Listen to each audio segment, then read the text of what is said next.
გამარჯობა, თქვენ უყურებთ დღის ამბებს 4 საათზე, რომელსაც Pirvelis გუნდი და ლევან ჩხაიძე წარმოგიდგენთ. მე მაქვს ამბიცია და შევიტან განაცხადს ლაზიკის თავისუფალი ეკონომიკური ზონის მმართველის პოზიციაზე. ამ განცხადების ავტორი საქართველოს მესამე პრეზიდენტი მიხეილ სააკაშვილია, ადამიანი, რომლის ხელისუფლებაში მოbrunებასაც ქართული ოცნება მთავარ საფრთხედ ასახელებს.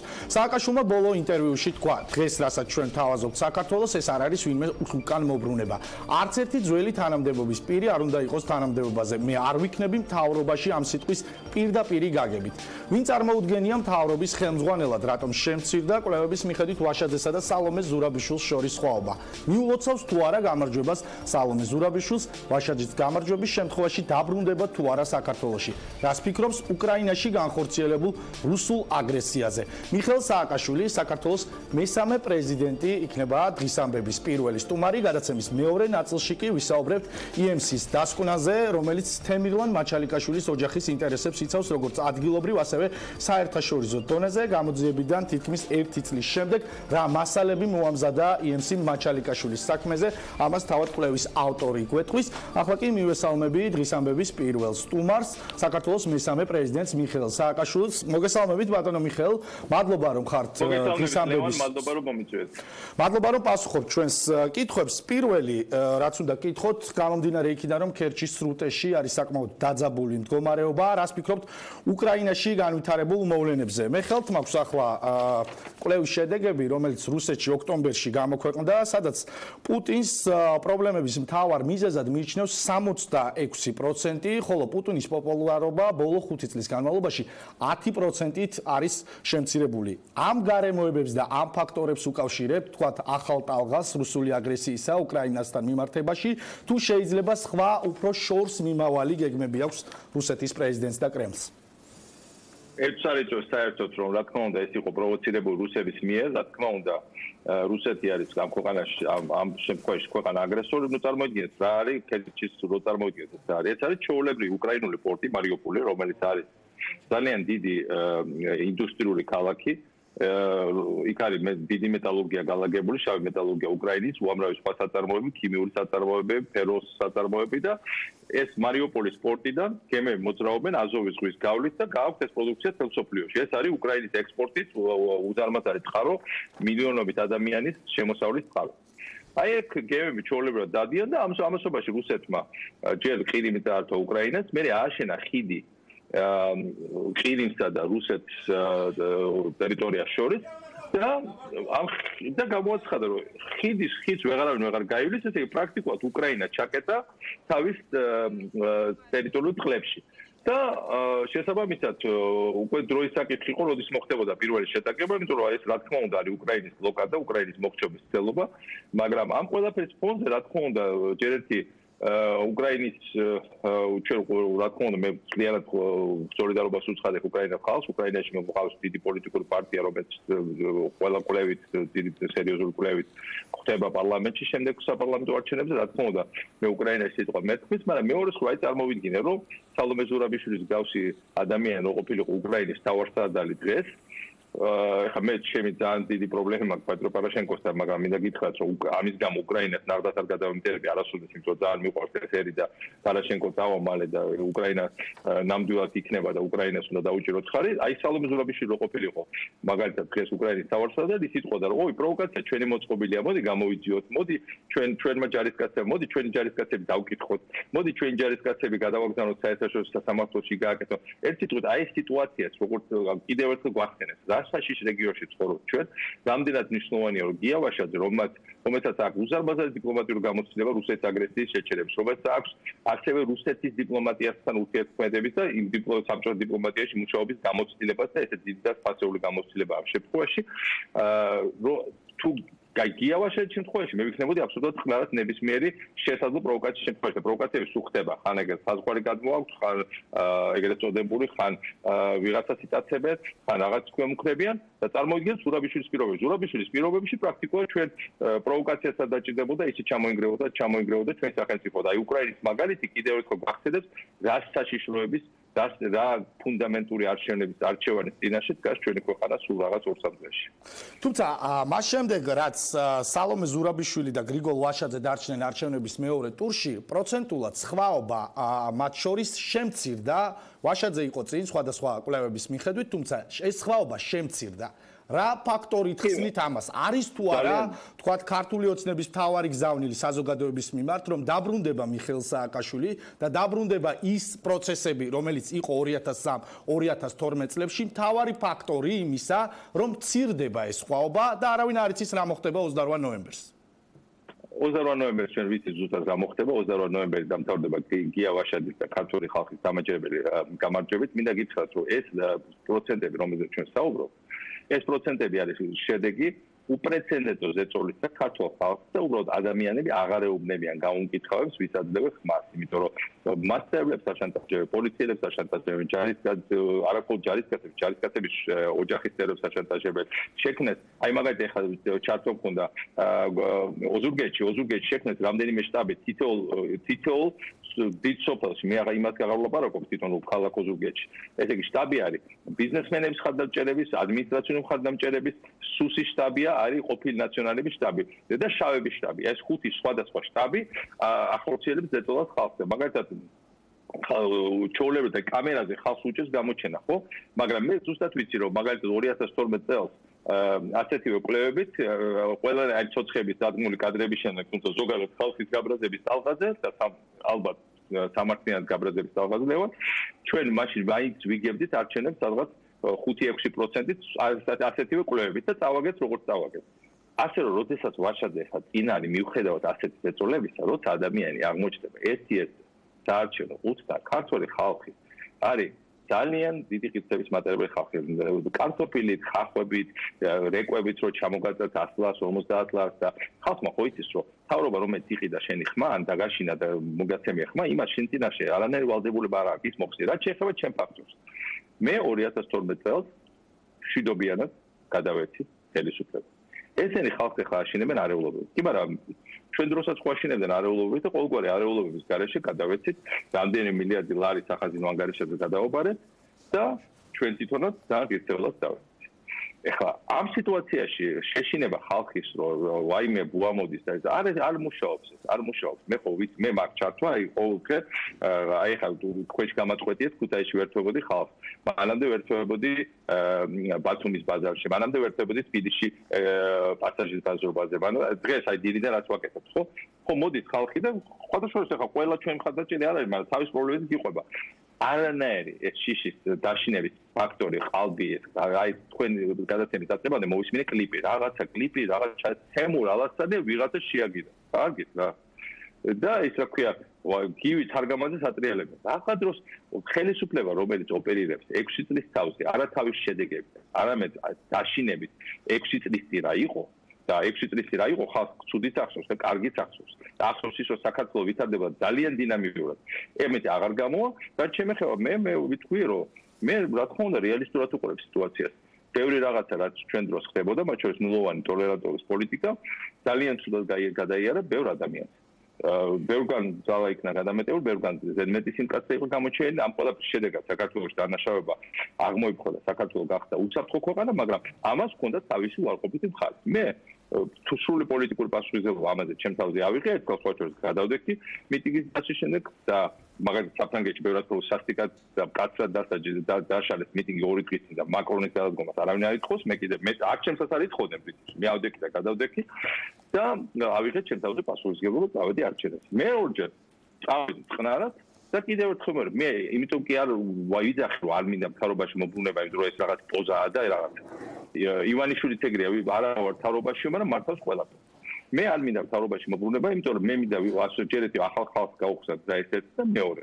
მე მინდა ვიყო ასოცირებული საქართველოს წარმატებას. მე მაჩეო ლაზიკის თავისუფალი ეკონომიკური ზონა და საერთოდ ჩვენი შავი ზღვისპირა. ეს იქნება იმ დიდი წარმატების გაგრძელება, რომელიც ჩვენ ხოდა ბათუმში, ეს იქნება ფოთში, იმ პროექტების გაგრძელება, რომელიც ამათ გააჩერეს, ეს იქნება ქუთაისში. ქუთაისს დაეხმარება ძალიან, ეს დაეხმარება ჩემს მშობლიურ ასევე სამეგრელოს.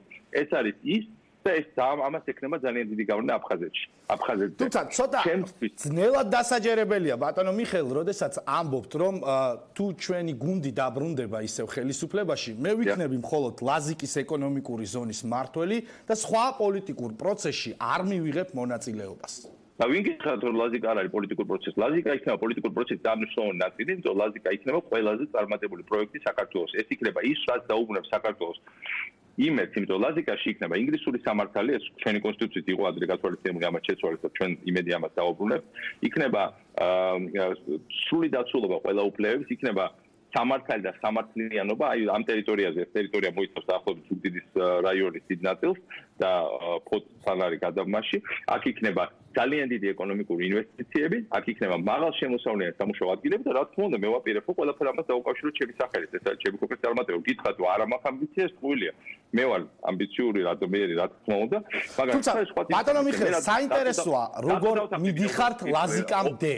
უნდა შეიცვალოს ამისთვის ხელისუფლება, ჩამოდიხართ თუ არა საქართველოში. მაგალითად, იმ შემთხვევაში თუ იმარჯვებს გრიგოლ ვაშაძე, ჩამოდის თუ არა მიხეილ სააკაშვილი საქართველოში. თქვენ თქვით რომ არ გამოიყენებთ ამ შემთხვევაში გრიგოლ ვაშაძისგან შეწყალების უფლებას.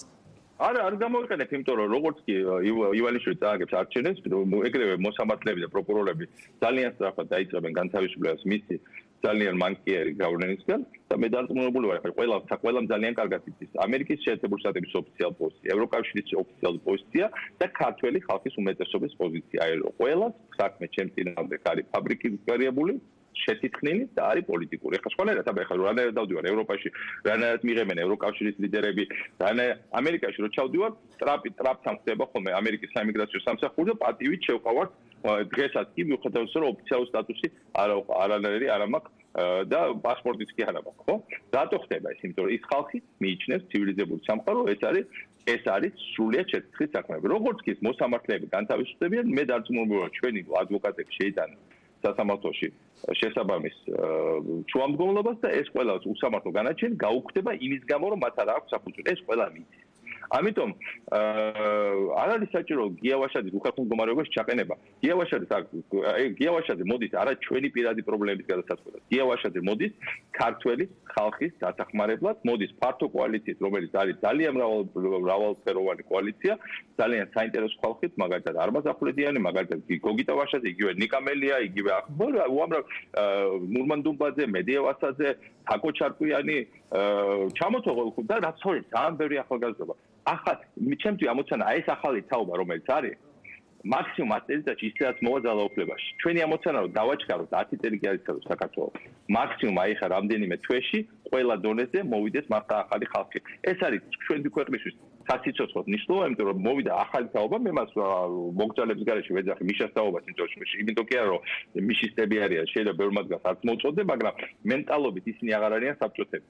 და ეს იყო ჩემი თავარი ამოცანა, როცა ამერიკული მასშტაბებში შემოყავდა, როცა კომპიუტერებს ურიგებით ყველგან, როცა უხსნიდით ამ კომპლექსებს ვერ მიმართულებით და ეს ხალხი როცა პატრიოტულ მოტივებზე ვზდიდით ამ ხალხს და ეს ხალხი იქნება ამ ხალხმა სასწრაფოდ უნდა იყოს ხელისუფლების ძალაუფლება საქართველოს. მეორეს მხრივ არსებობენ ბატონო მიხეილ ადამიანები, რომლებსაც თქვენი მმართველობის პერიოდში წაართვეს ქონება და მათ დღემდე ეს არ დაბრუნებიათ. მათ გაიარეს უმძიმესი წამება ციხეში. მაგალითად ფოტოგრაფების საქმეზე დადგა განაჩენი და გიორგი აბდალაძე, ირაკლი გედენიძე საუბრობდნენ, რომ საქართველოს მაშინდელი პრეზიდენტი იყო ინფორმირებული თუ რას უკეთებდნენ მათ, როგორ აღიარებინეს ჯაშუშობა. მე ასევე ადამიანებს ეუბნებიან რომ მათთან მიმართებაში შეიძლება სახელმწიფომ თუ ისინი წავლენ სახელმწიფოს წინააღმდეგ და თქვენ დაბრუნდებით იყოს დაუნდობელი, მათ წინააღმდეგ იყოს რეპრესიები გატარებული. თქვენ ამბობთ რომ შევიცვალეოდ, აი როგორ შეიცვალო, როგორ უნდა გენდრონ ეს ადამიანები, ვინც მაშინ დაზარალებულები იყვნენ. შეიძლება მე რა თქმა უნდა სულ პასუხისმგებლობას ვიღებ თუ ვინმეს მიმართ თემეთი იქნა გადაყენება გამოყენებული, მაგრამ ძალიან უხერხული. იმ ხელისუფლების მხრიდან, რომელიც მოვიდა 3 თვის ბავშვის ყრილობით და მეიჭვი არ მეპარება, რომ 3 თვის ბავშვის ყრილობა პირდაპირ უკავშირდება ივანიშვილს. ბავშვი მოკლა, რომ ხელისუფლებაში გასულიყო. ხელისუფლება, რომელიც მოკლა, გაანადგურა რუსეთთან ერთად ყველა ჩვენი სპეცრაზმები, რომელიც იბრძოდა რუსეთთან. ხელისუფლება, რომელიც მოკლა გოგიტა თუხაშვილის შვილი წამები. ხელისუფლება, რომელიც მოკლა ლევან კორტავა ბადრაგება ციხეში. ხელისუფლება, რომელიც უამრავი ადამიანს გაუმწარა სიცოცხლე და ქონების დაცმას რო ლაპარაკობთ ხა ომეგა საქმე გაიხსენეთ ხა მეტი რაღა გინდა როდისმე ვინმე თქვა რომ მე რომელიმე ბიზნესმენს ჩემ კაბინეტში გაურჩიე საქმე და ქონება წავალ ხა ამას მე მგონი ამას ეს მაინც არ მოუფიქრებიათ ხო კაცი ზის ახანივით ჩორლები ქურდი ჩხარტიშვილებს და ვიღაცებთან ერთად ანაწილებს ქონებას როგორ არ ტერორებენ ბიზნესებს და ასე შემდეგ როგორ რა ხდება ეხლა რა ხდება ზეწოლა ხალხს პირდაპირ ესეთ ზეწოლა შევარდნაძის დროს კი არა კომუნისტების დროს არავის არ ახსოვს ბოლო წლებში საარჩევნო პროცესებს როცა საარჩევნო პროცესები გაჩნდა საქართველოში ამას მხრიდან ძალადობას და ქონების დაცმაზე აპელირება ცოტა არ იყოს უხერხულია მაგრამ იმისაც რომ აღარ იყოს არც ის ბოროტება რაც იყო ამისათვის საჭიროა ის გაკეთდეს რაც არის გიავაშაძის პროგრამაში რა არის გიავაშაძის პროგრამაში არა სამთავრობის მიერ პროკურორის დანიშნვა და არა ხელისუფლების მიერ ეს დაამნიშნავია მაგალითად სიტყვაზე ვიღაცა მე მაგალითად სულ არ მომდის თვალში ეკაგიგაური ძალიან ბევრი საიზღვრება აქვს ჩემზე ნალაპარაკები იყოს ეკაგიგაური პროკურორი ბრძოლ მე დარწმუნებული ვარ უსამართლო მაინც არ იქნება ხო შეიძლება არ მოუწოდნე მაგრამ უსამართლო არ იქნება და კანონს დაიცავს სიტყვაზე ან ვინმე მათ მიერ დანიშნული ან სიტყვაზე ან მეორე ჩვენ გვჭირდება უზენაეს სასამართლოში ინგლისელი ამერიკელი ფრანგი მოსამართლეები რატო იმიტომ რომ აღარავინ აღარ იყოს მურუსიძე გვენეტაძე ჩინჩაძიცა ჩვენ დანიშნულ მოსამართლეებს გადაიბარეს ამას და ჩვეულებრივად ამუშავებენ იმიტომ რომ ეს ხალხი ყველა ხელისუფლებას მოემსახურება ხო ინგლისელი და ამერიკელი მოსამართლეს ვერცეთ ხელისუფლება ვერ დააბავს და მე როცა ვიძახე რომ ჩვენ მაგალითად ივანიშვილმა უნდა ანაზღაუროს ქონებრივი ზარალი რაც მიაყენა საქართველოს მე იმას კი არ გულისხმობ რომ შევარდებით და წავარდ ივანიშვილის პარტნიორმა რუხაძემ ჩემთან წააგო სასამართლო პირწმინდად ჰოლანდიაში. ჰოლანდიურ მოსამართლე ხო ჩემ მხარეს არ იქნებოდა, ხო? მერე წააგო ორი თვის თავზე პირწმინდად სასამართლო ინგლისში. ესე იგი ინგლისელ და ჰოლანდიელ მოსამართლებთან ესენი საქმეებს აგებენ. იმიტომ რომ ის მათი ფული და კავშირები არ მუშაობს და ჩვენთანაც თუ ასეთი მოსამართლეები იქნებიან, როდესაც ჩვენ მათ ურჩილებთ გადაუხდელ გადასახადი და ამ შემთხვევაში ივანიშვილს გულისხმობ. მე ივანიშვილს მეც არაფერი პრეტენზია არ აქვს.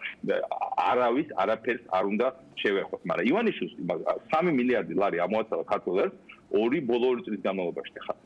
ამ ფულის ანაზღაურება ამ კაცს სასამართლო პროცედურით საერთაშორისო სასამართლოებში მაინც მოუხდება. ამას დაჭირდება დრო. ეს არ მოხდება 1 და 2 კვირაში, მაგრამ აუცილებლად ეს უნდა მოხდეს კანონის უზენაესობის ფარგლებში, რომ მომავალში ყველან გაითვალისწინოს ეს მაგალითი. აი ეს არის, როცა ჩვენ გულისხმობთ, როგორ უნდა გამოირიცხოს ნებისმიერი ხელისუფლების მიერ ბოროტებას გამოკეთება. ჩვენ გვაქვს ეს პროგრამა, ამათ ეს პროგრამა არ აქვს. ამიტომ როცა ვლაპარაკობთ ჩვენ დღეს იმაზე, ვინ ჯობია, თავარი რაც უნდა ქართულ ხალხს შემიაცნევა. ეს არის ცვლილება. თუმცა ბატონო მიხეილ, ის რაზეც თქვენ საუბრობთ ახლა, რაც უნდა ქართულ ხალხს ცვლილება, სხვადასხვა გამოკითხვების მიხედვით, რომელსაც საერთაშორისო ორგანიზაციები ატარებენ, ძალიან ბევრგან ჩნდება, რომ მათ შორის არც ქართული ოცნების მიმართ, არც ნაციონალური მოძრაობის მიმართ საზოგადოებას არ აქვს განწყობა, თქვათ, ნდობა დაბალია, ითხოვს მესამე პოლიტიკურ ძალას. თქვენ ახსენებით, რომ ჩემთან მიმართებაში ხომ არ იყო როდესმე ნათქვამი, რომ რომელიმე ბიზნესმენს მე რამე გამომძალე დავარეკეტე ფული მოთხოვე. თუმცა ვანო მერაბიშვილზე, ზურაბ ადეიშვილზე და სხვა მაღალი თანამდებობის პირებზე პირდაპირი ბრალდებები იყო. არიცებობენ ბიზნესმენები, რომლებიც დღესაც ყვებიან, თუ როგორ იბარებდნენ მათ კაბინეტებში, როგორ თხოვდნენ ეს ადამიანები ფულს თუ სხვადასხვა სარგებელს, რომელიც იყო კანონდარღვევით.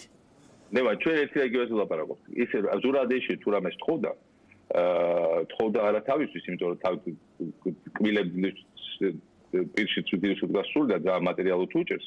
არამედ თხოვდა სიგნალის დასაშენებლად, ბათუმის დასაკეთება აშენებს. მე ამას არ ვამართლებ. ეს არ იყო სწორი.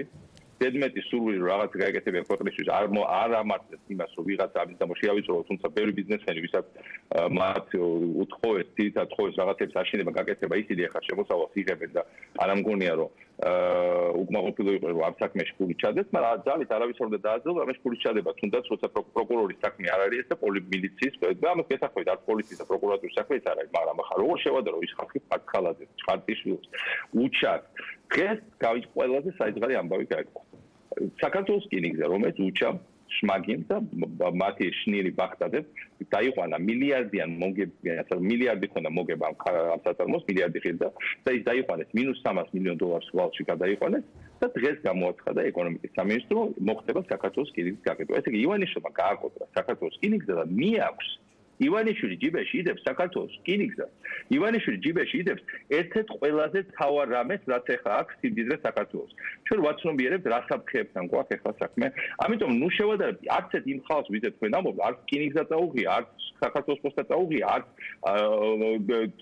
ბიტკოინების დენი მოუხმარია და ივანიშვილმა გაგიძურა დენი და 600 მილიონ დოლარი. ბატონო მიხეილ, მაშინ რა არსებითი სხვაობა აქვს თუ ჩემთვის, როგორც მოქალაქისთვის? არ გავჩეთ მე ვახშე უკაცრავად. წინა ხელისუფლების დროს იყვნენ ადამიანები, რომლებიც მართმევდნენ, შეიძლება მე იმ წართმეული ფულით ისინი სიღნაღს აშენებენ თუ დღეს წამართმევენ. ჩემთვის როგორც ბიზნესმენისთვის და მოქალაქისთვის, ამას რა არსებითი მნიშვნელობა აქვს? საქმეგვარს ვინ წამართმევს და საწაიღებს ამ ფულს? მე გითხარით რომ არსებითი მნიშვნელობა აქვს, მე გითხარით რომ ეს რო აღარ იყოს. ეს რო აღარ იყოს, ამისათვის საჭიროა იყოს არასამთავრობო მედანიშვილი პროკურორი, რომელიც არ იქნება ხელისუფლების წინაშე ანგარიშვალდებული, არამედ ხოლმე ხალხის წინაშე და მეორე იყოს უზენაეს სასამართლოში უმაღლესი იყოს უცხოელი მოსამართლეები, იმიტომ რომ ეს არის უმთავრესი ინსტანცია და საბოლოო ინსტანცია იყოს ან ლონდონის არბიტრაჟი, ან სტოკჰოლმის არბიტრაჟი. ეს ჩვენ უკვე ამას ვიწყებდი უკვე ლაზიკის პროექტზე, რატო ვიძახი ლაზიკას, რომ თავის დროზე ჩავდეთ რომ ლაზიკაში ასე გადაწყდებოდა თავები და მაშინ ვერცერთი სახელმწიფო ჩინოვნიკი კარგი განზრახვით თუ ცუდი განზრახვით საკუთარი ჯიბისთვის თუ სიღრაღის დასაშერებად ვეღარ გამოძავავს. ეს არის გიავაშაძის პროგრამა. ამიტომ ვიძახი გიავაშაძე ამას თავაზობს და ივანიშვილი იდავს რომ ძველებურად გავაგზელებ ყველაფერი ძველებურად იქნება ეს წელიწადში დავალაგებ. ეს იგი არ უნდა დავჭირთ ამ ყაჩაღურ სისტემაში, რომელიც დალპა და სისტემა მთლიანად დალპა ყველაფერი საზიზღრობა რაც ჩვენ დროს იყო გადმოიბარეს, მაგრამ კარგი არაფერი არ გადმოიბარეს, იმიტომ ჩვენ დროს საქართველოს ეკონომიკა 4-ჯერ გაიზარდა. ჩვენ დროს სიგარები 2-ჯერ შემცირდა, ჩვენ დროს მართლა უამრავი ახალი რაღაცაში და ჩვენ დროს განათლების სისტემა შეიცვალა, ახალი ინსტიტუტებში არაფერი ეს არ გააკეთეს, ყველაფერი მოსპეს, ყველაფერი დალპა და აყროლდა და გვეუბნებიან რომ არ გაიტანოთ ეს აყროლებული და დამპალი. დაქტოვეთ და კიდე ერთი წელი ეს უნდა ვიყოს და სწორედ აქედან გამოსავალს თავაზობს გაერთიანებული ოპოზიცია, სწორედ ის ხალხი ვინც ყველაზე სამართლიან გვაკრიტიკებდა, მაგალითად მურმან დუმბაძე, რომელსაც ასევე თავის არაფერი არ უნდა. როგორც მოგზაურობა ცხოვრობდა, ისე ცხოვრობდა. მედია ვასაძე, რომელიც ძალიან შვილი ყავს სამედიცინო პრობლემებით, ხელფასით ხონდა, სამსახურით ხონდა, მანქანა ემსახურებოდა, ამ შულს ამ ფულით ყუნალობდა. როცა დაინახა რომ უსამართლობა ხდება, წავიდა, ეს იყო ჩვენი დაუძინებელი ოპონენტი. ეს ხალხი ახლა არის გაერთიანებულ ოპოზიციაში, არმაზახვლედიანი იყო ოცნების გენერალ-მდივანი, ამასროების მდივანი, არმაზახვლედიანი ახლა გაერთიანებულ ოპოზიციაში. ერთ სიტყვით, შეიკრება ხალხი, რომელიც იქიდან მხედანაც აქვს დანახული ყველაფერი. აქედან მხედანაც დანახული აქვს. გოგიტა ვაშაძე ნაციონალურ მოძრაობიდან წავიდა თავის დროს და დაბრუნდა უკან გაერთიანებულ ოპოზიციის სახით. ნიკა მაჭუტაძე აქვს. ძალიან ბევრი საინტერესო ადამიანია, ასე რომ აქ და რაც თავარი ახლებს უნდა გაუხსნათ და ამიტომ არ არის ერთი რომ ჩვენ ტოვებთ ივანიშვილს თავის ბანდიტებით ამ ხალხით ვინც გააღატაკა გაამაცხოვრა ქართველი ხალხი და ეხლა 5 კილოგრამით ცილოს მის ამაზე მეტი დამცირება ამაზე მეტი შეურაცხყოფა საქართველოს რასაც გეუბნება რომ 5 კილოს მოგცემ ვითომ ჩამოგაწერ ვალებს და სიამჟეში არაფერს არ ჩამოგაწერ ისაც არის ხიდი ამოვალებს და მე შენი სული მეკუთვნის მე იმიტომ რომ აღარ შემაწუხო შემდეგ ეუსტენი მე შენი ხმა უკვე ნაყიდი მაქვს ამ ტოვებთ ამ სისტემას ან მივდივართ სულებისკენ მესამე თქვენი ძახი მესამე ძალა მითხარით სად არის მესამე ძალა კი ბატონო აჰა ვიძახოთ და ვიძახოთ მესამე ძალა და ვიღაც გირჩი რომელიც იღებს პროცენტ ნახევარს მე იქ ვიღაც კიდე იღებს 1% და შემდეგი 2030-მდე უნდა ვიცავთ მესამე ძალაში დღეს არის აი ეს ალტერნატივა თუმცა ბატონო მიხეილ ეს ხომ არ არის არჩევნები რომლითაც იცვლება მთავრობა თქვენ რაზეც საუბრობთ რომ უარი უნდა უთხრათ ამ ძალას რეალურად პრეზიდენტს ხომ არ შეუძლია არც ერთი მინისტრის შეცვლა განსაკუთრებული გადაწყვეტილებების მიღება რომელიც სოციალურ ეკონომიკურ სამართლებრივ და სხვა ინსტიტუციების მდგომარეობაზე მოახდენს სერიოზულ გავლენას ხომ არ ფიქრობთ რომ ზედმეტად დიდ მნიშვნელობას ანიჭებს მაგალითად ოპონენტები ხშირად ქართული ოცნებიდან ამბობენ რომ ვერ ისვენებს სააკაშვილი იმდენად ელანდება ყველგან რევოლუცია და სწორედ ახლა ამ არჩევნებზე ამ სცენარით მიდის მას მოგებაც კი არ უნდა იმიტომ რომ საპრეზიდენტო პოსტიდან ვერაფერს განსაკუთრებულს ვერ იზამსო რეალურად არაფერი განსაკუთრებული შეცვლა პრეზიდენტს არ შეუძლია რატომ აძლევთ მაშინ ამ ხელად დატვირთვას და მნიშვნელობას ლევან ჯერეთი რევოლუცია თუ მინდა ეს ის ხალხი არ იყო რომელიც იზახოდა რომ სააკაშვილის არჩევნები არაფერი შეაჭირება აბა თავი რატო მოვიკარით აბა დღეში 50-ჯერ მე პირადად აწუვერთობი რატო შეიქმნა ეს კოალიცია და მე ამაში მივიღე მონაწილეობა არ თქმა არ მალავრობა გარკვეული მონაწილეობა მეც მაგ ამაში მივიღე რატო იყო ეს ყველაფერი თუ არჩევნებზე არ მიდიოდა ეს ხო ტყუილი აღმოჩნდა ეს არჩევნები ჩვენ გვაინტერესებს და არჩევნები ვაპირებთ ეს ერთი მეორე არეულობა და რევოლუცია რო გძმოდა ესე ადვილად გადავწევდი ხელისუფლებას ხო თქვენ ხო გახსოვთ რომ 5 წუთში ვაღიარი არჩევნების შედეგები ხო ხო არ დამიწყია მაიმუნობა, სისულელეები, ხრიკები და რაღაცა. ეს მე 2012-ში და გადავეცით და კიდე ბეზიზღებოდა იქ ყოფნა საპრეზიდენტო სასახლეში იმ პირობებში კიდე ერთი წელი გაუძლე ამ კოშმარს. გულწრფელად თქვით ბატონო მიხეილ, გთხოვთ. შანსი გქონდათ რაიმე ხრიკების გამოყენების შემთხვევაში, რომ დარჩენილიყავით მმართველობაში? რას ლაპარაკობ? უკაცრავად მაგ ხრიკებს იყენებს ყველა დაწყებული ლუკაშენკო და დამთავრებული შუაზიერ ლიდერები. რო გდომოდა საქართველოში მაგის გაკეთება, ამას წინ რა დაუდგებოდა, მაგრამ ჩემ ერთს მევცემ უსაზღვრო პატივს და მე არასოდეს დავიდო ჩემ ერთზე იმ ძალმომრეობაზე, რასაც ახლა ცდილობს ივანიშვილი. სად ივანიშვილის რესურსები დღევანდელი სახელმწიფო ოპერაციასთან და სად ჩვენი აბსოლუტურად სადა დინამიკა იყო, მაგრამ ჩემთვის პრიორიტეტი იყო. მე არ დაუშვებდი იმას, მარტო იმის გამო. სხვათა ჩემ პირადი მოტივების გამო. მე არ მინდოდა რომ მე შეიძლება შემამნაჩუნება ძალადობა, ძალაუფლება და შემდეგ ვიქნებოდი ყველაზე საძულელი პერსონაჟი საქართველოს ისტორიაში. და ნამდვილად არ მინდოდა ასე ისტორიაში შესვლა, მე მიყვარს ჩემი ხალხი, მჯერა ვიცი სიბრძნით. მე მიმაჩნდა რომ ივანიშვილი კახა ბენდუქინას სწორად თქვა რომ ჩვენ გიგანტური ნაბიჯი გავაკეთეთ წინ როგორც იძახიან და პირდაპირ ნეხში აღმოჩნდა. ვიცოდი აღმოჩნდებოდა გამუბედურებაში, მაგრამ ხალხმა უნდა თავის გამოცდილებით ნახოს ისტორია და ჩემი მასწავლებლის ისტორიკოსი არ ვითარდება, აი ესე ზიგზაგებით მიდის და ჩვენ ეს ზიგზაგი უნდა გაგვეულო, ეს იყო სწორი და მე მჯეროდა ქართველი საღიას და ამარჩენებს ეს გამოვიდა. ეს ერთი, რაც შეეხება იმას, რაც ცვლის ეს არჩევნები, რაც კონკრეტულად. იცით, თუ არაფერს არ ცვლის ივანიშვილი ასე თავს არ მოიკლა. ივანიშვილი ხო მოგვატყვა. თავიდან თქვა, უх, დიდი არაფერი პოსტი არა, საერთოდ არ მაინტერესებს. აიღოს ოპოზიციამ თუ კაია, ხო? აღმოჩნდა სული ბლეხია. მე თქვა, ოვი, ჩვენ არ გვინდა დამოუკიდებელ კანდიდატს დავაყენეთ, აღმოჩნდა დამოუკიდებელი არა, იხვის თვალმა, ჩაოულებრივად მათ. მე თქვა, რომ ამ კანდიდატს არ მნიშვნელობა აქვს, იმიტომ საშინელი კანდიდატია, ხო, კატასტროფაა. ენა არის სისულელეებს ლაპარაკობს, რა ვერ არის ფსიქიურად დავალაგებული, რომ მე მასთან მიმუშავე, ვიცი რა ეს ლაპარაკობ. აი ამ სიტუაციაში აღმოჩნდა რომ ეხასაც არ აქვს მნიშვნელობა, ოღონდ როგორმე ეს არ დავწვით და ყვილები და თუ არაფერი მნიშვნელობა არ აქვს, ესე რატო არიან ჩაფრენი? ესე იგი აქვს მას მნიშვნელობა. მე თქვენდეთ რომ რა მნიშვნელობა? როგორც ისინი არიან დამყარებული აბსოლუტურ კონტროლზე. ივანიშვილი გასულია კონსტიტუციური ველიდან. ივანიშვილი რომელიც სასამართლო განაჩენებს ადგენს, რომელიც საქმეებს ურჩევს ბიზნესმენებს, მაგალითად ომეგას თუ სხვებს, თავის იმასთან თუ ტიბისის თუ ვიღაცას, ეს ივანიშვილი დიდი ხანია თვითონ აღარ იმყოფება კონსტიტუციის ფარგლებში, იმიტომ რომ თან არც თანამდებობა არ უკავია, ხო? ამიტომ ის ემყარება აბსოლუტურ კონტროლს, ის აკონტროლებს ყველაფერს, დაწყებული დაცვის პოლიციის უხელფას თანამშრომლობით, დამთავრებული უზენაეს სასამართლო მოსამართლეებით, პარლამენტის თავმჯდომარით, მთავრობით და ყველაფერს.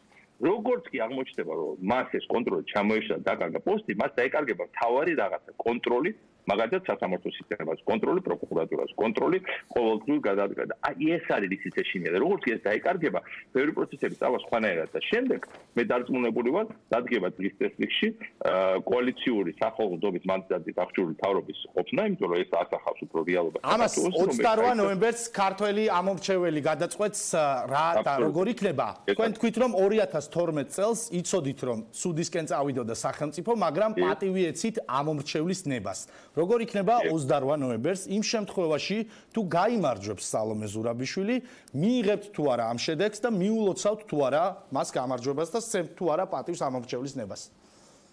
მე მინდა გითხრათ პირველ რიგში რომ საერთოდ ვერ ხედავ შანსს გამარჯვების, იმიტომ რომ ის როგორც ახლა ისინი მოქმედებენ, ამ პანიკაში არიან და როგორც მოქმედებენ და როგორც თუ კი რამე მესმის მე გაწყობაში და მე ფიქრობ მეგზობს საქართველოს, მათ არანაირი პატიოსად გამარჯვების შანსი არ აქვს. ეს მეორე ღმერთმა არქნას არნახული გაყალბებებით, ძალადობით, გადაწერებით ივანიშვილმა გამოაცხადოს პრეზიდენტად სალომე ზურაბიშვილი და ამას ეს რაღაცნაირად გადაყლაპოს ქართულმა ხალხმა. ეს ნიშნავს იმას, ეხლა გამოწვევა არის ბევრად მეტი ვიდრე 2012-ში. 2012-ში გაგვივიარესდებოდა ყველა სიტუაცია, მაგრამ მე არ მოველოდი რომ საქართველოს გაქრება. ამ ქალის არჩევის შემთხვევაში საქართველოს როგორც დამოუკიდებელი სახელმწიფო დადგება თავისი არსებობის შესაძლებლად. თეორიულადაც კი არ უშვებთ სალომე ზურაბიშვილის გამარჯვებას. არა, ეს როგორ შეიძლება დაუშვოს საქართველოს გაქრობა? ისიც რონალდ რეიგანმა გააფრთხილა ამერიკელები, რომ ჩვენ ვართ ერთი თაობით, ყოველთვის ვართ ერთი თაობის იქით თავისუფლების დაკარგვიდან. საქართველოს ერთი თაობის იქით არ არის. საქართველოს ყოველთვის ერთი არჩევნების იქით თავისუფლების დაკარგვიდან. ამ არჩევნებში ქართულმა ხალხმა თუ არ გაიმარჯვა და დაწუნებულო რომ გაიმარჯვოს, საქართველოს დაკარგავს სახელმწიფო. საქართველოს მებრძოლებს გაასამართლებენ საერთაშორისო ტრიბუნალებში ჩვენ ტერიტორიებს აღიარებს უცხო სახელმწიფოები ჩვენ მათ დამოუკიდებლობას რუსეთი ბოლომდე გაგვაქცევს ჩვენ მათ კრიმინალურ დანამატად ქურდები გაიმარჯვებენ ქართულ ხალხს და ივანიშვილი მუმლი მუხასაურა ნათქვამი მუმლი შეჭამს ქართველი ერის მრავალსაუკუნოვან 1000-წლოვან მუხის სხეულს და მე ამ მუხას აიღებს და გადარგავს თავის ეზოში რომელიც იქნება რუსეთის პროვინციის ერთ-ერთი პატარა მიგდებული ადგილი. ეს არის ივანიშვილის თეორიები და მისი პატრონების მოსკოვიდან. მინდა დღეს მაგალითად თქვა რომ საინტერესო ინფორმაციაა რომ მედვედჩუკი რომელიც არის პუტინის ყველაზე დაახლოებული პირი ჩამოფრინდა დღესდილად ივანიშვილთან შესახვედრად საქართველოში. რამდენი იზარს რომ ვარშავაში რუსეთის აგენტიაო და მედვედჩუკი რატო გამოუგზავნა პუტინმა ეს მაინტერესებს რა. მე გუშინ ჩამოიყვანეს ეს საცუდავი ხალხი პატრიოტ ალიანსთან და ამაყად უყვებოდნენ რუსეთში როგორ იყო ვიზიტზე და შეურაცხყოფ მიაყენეს ყველა თბილისს, იმიტომ თბილისელი იყო 10%-ზე ნაკლები. ჩამოიყვანეს, რას ვერჯია სოფლერებს და რაღაცა ვერაცვართ მათ თავი შემოელოთ, მაგრამ ის ხალხი ჩამოიყვანეს ჩორლებრივად გაგატაკებული სოფლის მოსახლეობა და აზრი არ იყვნენ სად იყვნენ, მაგრამ თავარი იყო რომ რუსულ მიტინგი იყო პრორუსული.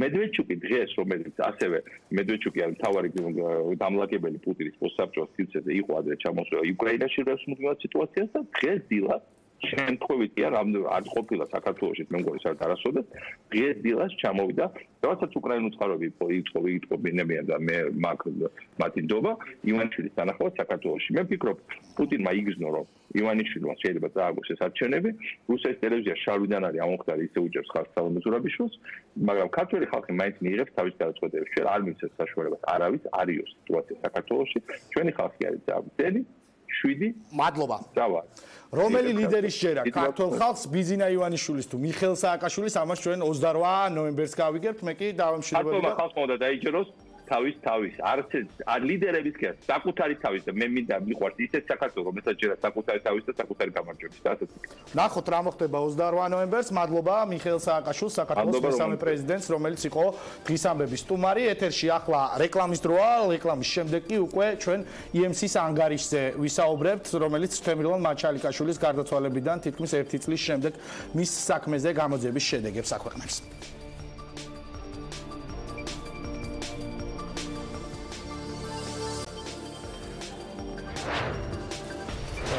რეკლამის შემდეგ დღის ამბები ისევ პირდაპირ ეთერში აგრძელებს მუშაობას ჩვენთან სტუმრად უნდა ყოფილიყო გადაცემის მეორე ნაწილში EMC-ს წარმომადგენელი რომელიც თემრილ მაჩალიკაშვილის სიცოცხლის ყოყობის საქმეზე მიმდინარე გამოძიებას აჯამებს გამოძიება ამ საქმეს დაწყებულია დაახლოებით 8 თვეა თუმცა ობიექტური მიზეზების გამო ის ჯერჯერობით არ არის ჩვენი სტუდიის სტუმარი და შესაბამისად მინდა ახლა უკრაინაში მიმდინარე პროცესებს დავუთმოთ ყურადღება და საათსა და 20 წუთში უკრაინის რადაში საომარი მდგომარეობის შესახებ გადაწყვეტილებაზე იმშელებენ პრეზიდენტმა პეტრო პოროშენკომ უკვე მიმართა უკრაინის პარლამენტს უშიშროების საბჭოს ინფორმაციით კი ქვეყნის შეიარაღებული ძალების სრულ მზადყოფნაშია იმისთვის რომ ქვეყანაში გამოაცხადოს საომარი მდგომარეობა გამთენისას უკრაინის საზღვაო ძალების გემებს ქერჩის სრუტის დატოვებისას რუსულმა გემმა ცეცხლი გაუხსნა დაჭრილია 6 უკრაინელი ჯარისკაცი და ტყვე დაიყვანეს 23 სამხედრო 2 მცირე ზომის საარტილერიო გემი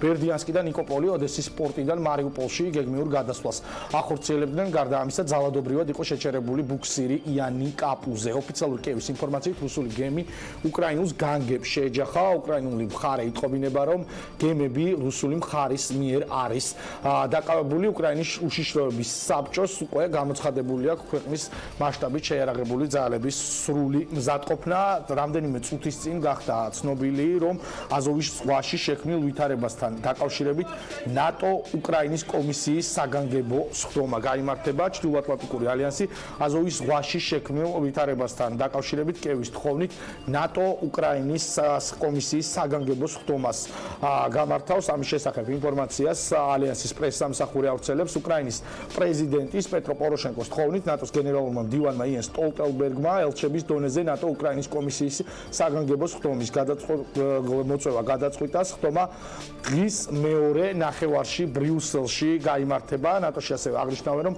პოროშენკომ და სტოლტენბერგმა სატელეფონო საუბრისას აზოვის ზღვაში შექმნილი ვითარება დეტალურად განიხილეს როგორც ცნობილია ჩრდილოატლანტიკური ალიანსი სწორედ ამ სხდომაზე გააჟღერებს იმ გეგმებს და მხარდაჭერის პროგრამას რომელსაც რუსული აგრესიისგან დასაცავად უკრაინას შესთავაზებენ საქართველოში უკრაინის ელჩი ოლეგ დოლგოვი აკეთებს ამ ფაქტთან დაკავშირებით შეფასებას, ის რაც ჩვენ გუშინ ვიხილეთ, ღია აგრესია იყო, ეს იყო შეიარაღებული აგრესია უკრაინის წინააღმდეგ, 3 გემი და 23 მეზღვაური დაკავებული იყო FSB-ს ძალების მიერ. ჩვენი ინფორმაციით 6 მეზღვაური დაჭრილია უკრაინულ გემებს ცეცხლი გაუხსნეს, ეს ქმედება რუსული აგრესიის გაფართოება, აცხადებს დოლგოვი საქართველოში უკრაინის ელჩი. საქართველოს საგარეო საქმეთა სამინისტრომაც და მინისტრმა დავით ზალკალიანმაც გააკეთეს შეფასება ამ მოვლენებთან დაკავშირებით. ის მოვლენები, რასაც ქერჩის ყურეში აქვს ადგილი, კატეგორიულად მიუღებელია და მსოფლიო თანამეგობრობა გმობს ამას. როგორც ზალკალიანი ამბობს, შეშფოთებით ადევნებს საქართველოს საგარეო საქმეთა სამინისტრო თვალს აზოვის ზღვაში, კერძოდ ქერჩის ყურეში მიმდინარე პროცესებს, ის რასაც ადგილი აქვს საერთაშორისო საზღვაო სამართლის ნორმების უხეში დარღვევა, კატეგორიულად მიუღებელია, მსოფლიო თანამეგობრობა გმობს ამას და აუცილებელია მყისიერი რეაგირება. უკრაინის პატრიარქი მიმართავს რუსეთს, მიმართავ ძმების მკვლელებს, ახალ კაენებს, რომლებიც ჩვენს სახლში მოდიან, რათა სისხლი დაღვარონ, გონს მოეგეთ, დამალეთ ხვლები და სახლებში დაბრუნდით, აცხადებს პატრიარქი ფილარეტი. რუსეთის პრეზიდენტის პრესდივანმა დიმიტრი პესკოვმაც გააკეთა განცხადება, მისი თქმით, ეს არის პროვოკაცია, რომელსაც უკრაინული მხარე ახორციელებს და უკრაინული მხარეც ცდილობს, რომ საპრეზიდენტო არჩევნების წინ ქვეყანაში დაძაბოს სიტუაცია. უკრაინაში 2019 წელი არის საარჩევნო წელი, მარტის ბოლოს საპრეზიდენტო არჩევნები ჩატარდება ქვეყანაში, ხოლო ოქტომბრის ბოლოს კი უკვე საპარლამენტო არჩევნები გაიმართება. უკრაინაში ადამიანის უფლებების სწავლებისა და მონიტორინგის ცენტრის EMC-ის იურისტი ქეთევან ჩუთლაშვილი შემოგვიერთდა. ჩვენ ქეთევან მოგესალმებით, უკვე თითქმის 1 წელი სრულდება თემილან მაჩალიკაშვილის გარდაცვალებიდან, რა გარემოებები აღმოაჩინა EMC-მ ამ საქმის გამოძიების ფარგლებში, რომელიც იქნება ოჯახისთვის სერიოზული მტკიცებულება, როგორც ადგილობრივ დონეზე სამართალწარმოების პროცესში, ასევე საერთაშორისო სასამართლოში. მოგესალმებით, როგორც იცით, EMC უკვე თითქმის 1 წელია ჩართული არის ამ საქმეში. ჩვენ წარმოვადგენთ ბატონი მალხაზ მაჩალიკაშვილის, ან გარდაცვლილი თემილან მაჩალიკაშვილის ოჯახის ინტერესებს და მათ ინტერესებს ვიცავთ როგორც ადგილობრივ დონეზე, ასევე ევროსასამართლოს წინაშე დავცავთ მოგვიანებით. დაახლოებით 1 წელია მიმდინარეობს გამოძიება. თბილისის პროკურატურის საგამოძიებო ნაწილი იძიებს თემილან მაჩალიკაშვილის სიცოცხლის ხელყოფის საქმეს. გამოძიება მიმდინარეობს სისხლის სამართლის კოდექსის 333 მუხლის მესამე ნაწილის გექვეპუნქტით, რაც სპეცრაზმერის მხრიდან უფლებამოსილების გადამეტების შემთხვევას გულისხმობს.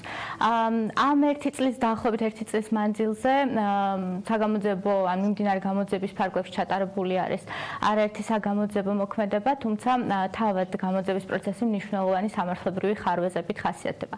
პირველ რიგში უნდა აღინიშნოს, რომ ყველაზე მეტად პრობლემური ამ საქმეში არის ყველაზე მნიშვნელოვანი მტკიცებულებების მოპოვება ინსტიტუციური დამოუკიდებლობის პრინციპის დარღვევით. და რა იგულისხმება ამაში?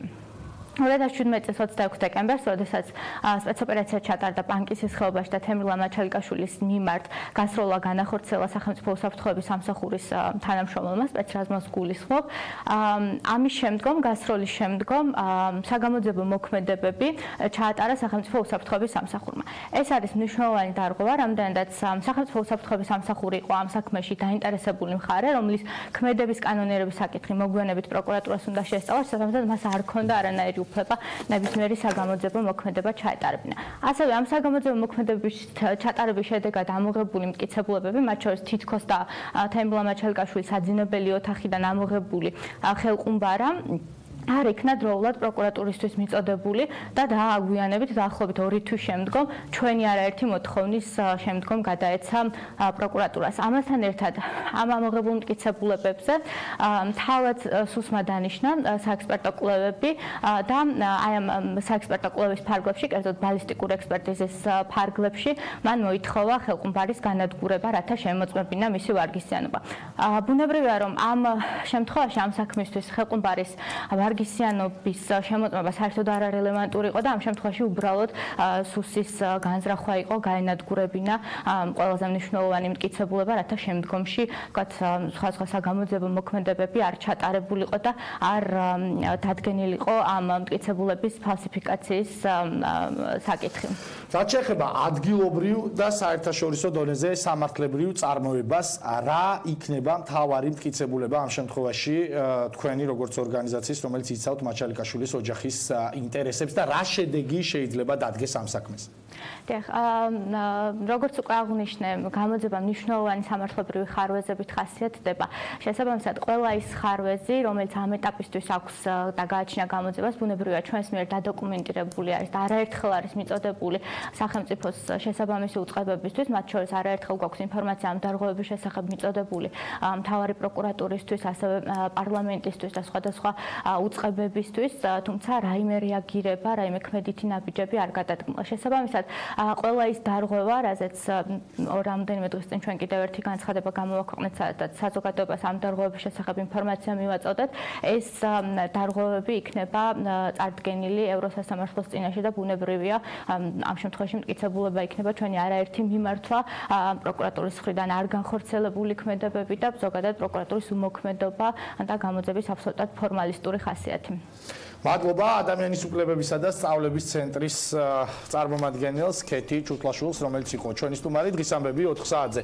ამით დასრულებულია თუ როგორ ვითარდება მოვლენები ერთ-ერთ ცხელ წერტილში უკრაინაში და ასევე საქართველოში. ამას უკვე ჩვენი საინფორმაციო გამოშვებიდან გაიგებთ, რომელიც ზუსტად 17 საათზე დაიწყება ტელეპირველის ეთერში.